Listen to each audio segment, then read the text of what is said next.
10. Daily show where I discuss news, nonsense, and my personal adventures from right here in the Impact Powersports studio. Impact Powersports, online at impactpowersportsmi.com. I just cannot handle that camera. It is just there's just too much headroom. Hang on. For God's sake. Yes, that's what I'm talking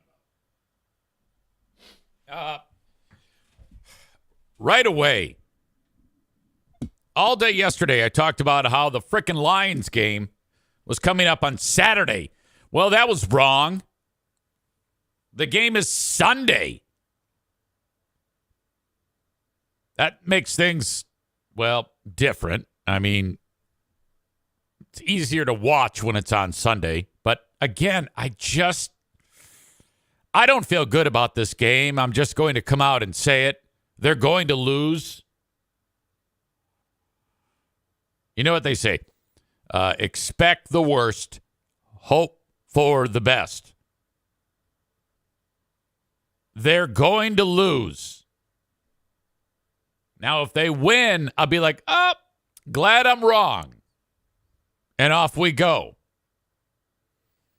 But there are some really, really, really good teams in the playoffs. Dallas Cowboys are good. Green Bay Packers are on fucking fire.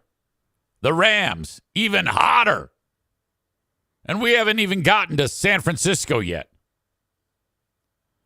What a tough-ass road this will be for anyone who runs the table to win the Super Bowl. And I haven't even gotten into the fact that the best team in the league is in the other conference. The Ravens, who jail-sexed the Lions earlier in the year. There is zero chance. I'm just going to say it right here. It all ends Sunday. All the fun, all the winning, 12 wins, that's impressive. It all ends Sunday. Mark it down. Lions lose big. I hate that. But it's true. Tyler says, I saw a leaked copy of the NFL script. Rams dominate. Stafford throws for 600-plus yards, 5 TDs. All right, first of all, I want to slap the shit out of you because I hate people that say, oh, yeah, it's all fixed. It's all fixed. It's not. Okay? It's not fixed. I don't agree with any of that. But my God, so Sunday is when the game is. Easy, doesn't feel great. You may have heard that there is a snow day. Woo! No school for me tomorrow! Where I live.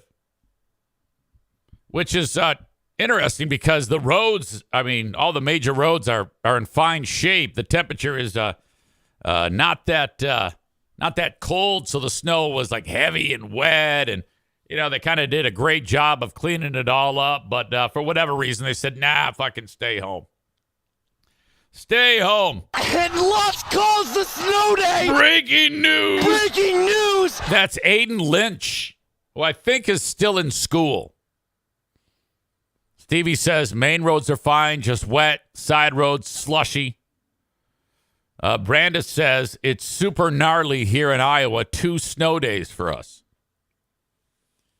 Now, I will say that as I was preparing for this show today, and by the way, let me get this out of the way because we only have 54 minutes till my beloved dad joins us. Send your questions on Dear Meathead, and we are always, always in need of questions. Eric at ericzaneshow.com.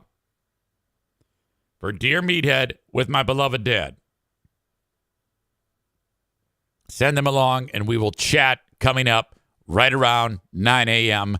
on this live stream. Apologies for folks who were listening to the audio podcast from January 9. I had a weird day yesterday. I uploaded that, and it cut off after like an hour and 20 minutes. My bad. Somebody informed me. Thank you. If that ever happens, don't hesitate to reach out to me. I woke up this morning to one of the nice audience members on Patreon. I think it was John. And said, hey, dude, very fraudulent. Free podcast cuts off after an hour and 20 minutes. And the Patreon was uploaded late. This is all me. It was a bad day. But I think we're good now. They're expecting what's known as a bomb cyclone to come attacking here. Bomb cyclone. What a term is likely to smash into where I live here. I guess there's some big fucking storm in the Rocky Mountains right now that's tracking in a way that it's going to head right up to the Great Lakes. Look at me. I sound like a weather guy. Pick up even more energy as it crosses the water. And then whammo! The storm is set to take aim right here. Friday and Saturday, a foot of snow expected in some areas, probably mine. Winds Friday and Saturday expected to be sustained at 20 miles an hour, gusts frequently registering in the 40 to 50 mile an hour range. That hurts. Blowing snow will likely produce blizzard-like conditions in this bomb cyclone.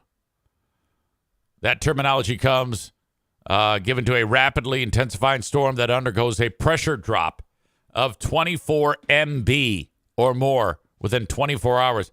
Whatever, if you say so. 24 MB. I don't know for sure. To me, that is either Milton Bradley, megabits, or perhaps millibars. But I'm not sure. One of you knows weather. It's not easy. It's not easy.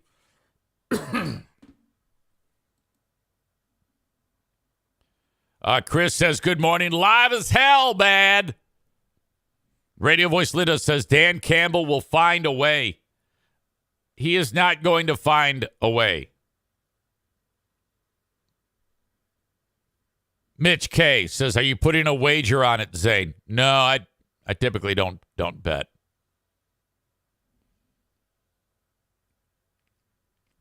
I did get this bit of information that if the Lions do happen to pull it out Sunday, there may be an issue with the upcoming Paintball War number 23, the Battle for the Rio Grande. I will keep you informed. But if they happen to win, which they won't, but if they happen to win, and then the following week's game on January 21 clashes with Paintball War number 23, there will be an adjustment. Either a time change or a day change. Rick from TC Paintball said, okay, if they win, you know, this is a once a 50 to 100 year thing. Everything is out the window. I'm going to be in front of the TV, and I go, Understood.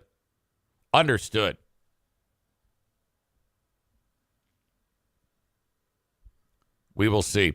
As it stands, that event is scheduled for 5 p.m. on Sunday, the 21st of January. All right. We got a big fraud Saturday happening. Saturday, it'll be, who are these free beers? Ben and Eric. And then the Ben and Eric Patreon podcast will be happening Saturday. We haven't yet determined the time. Stay tuned. I'm guessing sometime around lunchtime. So that is coming. All of this happening as we speak. Meanwhile, in my driveway, there's half a foot of snow, and I don't know if I have the device that is in working order to be able to take care of it. I took the damn snowblower and drove it to the hardware store. This is one of those places where they all know everything about everything. And I said, can you take this thing apart And can you make it so it actually throws snow again? Well, what do you mean? Well, it doesn't do anything. You hit the snow, and the snow flies out like 1 inch. It's like a snowblower version of my dick right now. And it's shitty. Can you please? I don't know if it's a belt or something. We'll figure it out. Okay.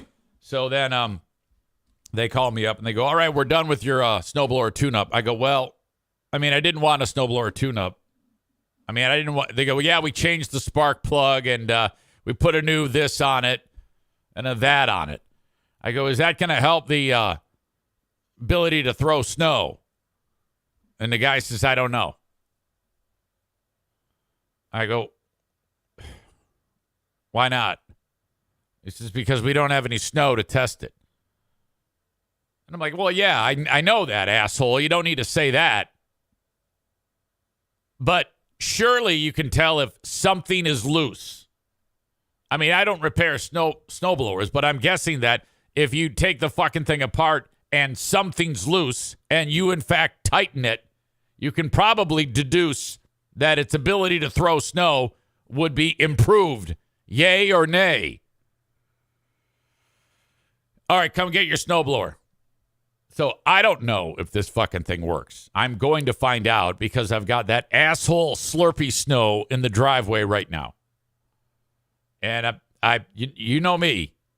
It's going to be just like the Lions are going to lose Sunday, the snowblower is not going to be working the way it's supposed to. And then at that point, I may just put it out to the front of the house with the free sign so that some loser can come to the neighborhood and take the fucking thing. And you know these people who are losers, they drive beat up trucks kind of like mine, but they have a knack for being able to repair things like this. They don't have the business acumen or the ability to spend wisely, but they can fix anything. So somebody will come to my house, put the snowblower into the back of their piece of shit truck, take it home, and then take it apart, and then rebuild it, and then it'll work perfectly. It'll be like restored, which is like videos that I watch all the time when I fall asleep. I saw some guy, he's got some beat-up piece of equipment all rusted out, and you watch a 5-minute video, and then he takes the fucking thing apart, cleans it up, puts it back together, and it works better than the day he bought it. How great are those videos? I swear to God, I watch them all the fucking time. So, all right. That's where I sit on this, the 10th of January. Nick says, sell the snowblower, get a side-by-side with a plow from your new sponsor. You aren't kidding. Chris says, Christ, easy. You're describing me. Chris has the ability to repair these things. What you need to do is you need to set up a camera and document all of that and then edit it and then post it, and you'll make money. I'll watch it. Joe Martinez says, needs a belt. You can change it. Well, some of that is true. Perhaps it needs a belt. And that's what I said to the guy. I mean, I've got enough common sense to figure that one out. I took it over to the place. I go, I think this needs a new belt. All right, we'll change the spark plug. How does that happen? And no, I can't change it. I figured out that if I need to look up a YouTube video, I shouldn't be messing with it. People these days assume that because there's a YouTube video that they can fix anything. Like if there's a YouTube video of somebody building the Eiffel Tower, that doesn't mean you can watch it and you can build the Eiffel Tower. Chris says there's already a million videos for your specific machine. You can. No. Trust me, I can't. The video does not make you experience. It doesn't make you skill with tools. You're going to fuck something up. Unless it's the most basic of things, I will not attempt it. About as far as I would go is changing the oil on the truck. That's it. 20-year-old vehicle. I used to do that on old vehicles. Okay, no. Nick says it will be great content when the fire department has to untangle his arms from it. Yeah, I don't have that. I'm not that mechanically inclined. So there was one time though. Okay, out my back door, the lock was fucked up, and it's not like just a door handle. It's a pretty involved setup on this fucking handle, and if you on the edge of the door, there's a long metal plate. And the door mechanism, the locking, the latch was fucked up. And I can't believe I attempted this fucking thing. But the next thing I know, I've unscrewed everything and I've laid all these parts out. And we're talking, it's a lot of pulleys and springs and levers to make the latch do its thing with another latch on the bottom that it's all really fucking involved. And, well, so it wasn't working. I took it all apart and felt this great anxiety. But then somehow I didn't panic and remained calm and was able to successfully put it all back where it came from. And I guess something wasn't connecting where it should, because once I put it all back together, shockingly, the fucking thing worked. And boy, did I feel good. I mean, that satisfaction is unparalleled. That's why we watch videos of people doing shit like this. It hits that pleasure center. Well, imagine my surprise when I was actually able to fix that back door. Joe Martinez brings up a bad memory. He says, sure you are. You fixed your check valve. Some of you may be familiar with that story. I did fix it, but the result of the water shooting out of the sides and in my face was why I don't do this in the first place. Chris says that's how you learn. Yeah, I'm not going to that well more than I need to. Excuse me. Okay. I just received a message from Chris D. And he always sends something interesting. And he did a screenshot of a Reddit thread at r Ask Reddit. And the question line, or the subject line, it says, people who owned a hamster, how did it die? Now, that's fucking horrible, because out of all these people that contributed stories, none are as involved as mine. My hamster story is the granddaddy of them all. But this couldn't be more right. People who owned a hamster, how did it die?